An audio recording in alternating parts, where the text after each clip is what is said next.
موسیٰ ایک عظیم قائد کے طور پر جانے جاتے ہیں۔ موسیٰ کے والد کا نام عمرام اور ماں یوکبت ہے۔ موسیٰ کے ماں اور باپ دونوں کا تعلق لاوی کے گھرانے سے تھا۔ لاوی یعقوب کا بیٹا تھا اور یوسف کا بھائی تھا، یعنی موسیٰ کا تعلق بھی ابراہیم کی نسل یعقوب کے گھرانے سے تھا۔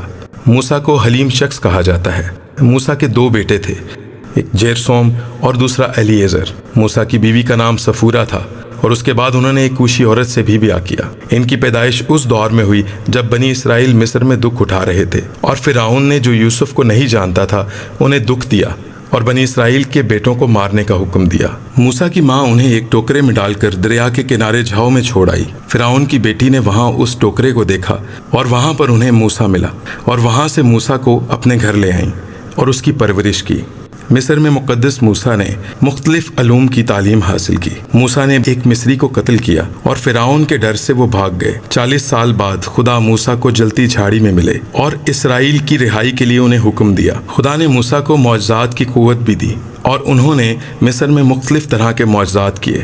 مقدس موسیٰ نے فرعون سے کہا کہ وہ بنی اسرائیل کو خدا کے حکم کے مطابق وہاں سے لے کر جانا چاہتے ہیں۔ فرعون کے اجازت نہ دینے پر مختلف طرح کی وبائیں اور بیماریاں وہاں پر نازل کی گئیں۔ موسیٰ کے وسیلے سے بحر کلزم کے 2 حصے ہوئے، چٹان سے پانی نکل آیا، بیابان میں من برسا۔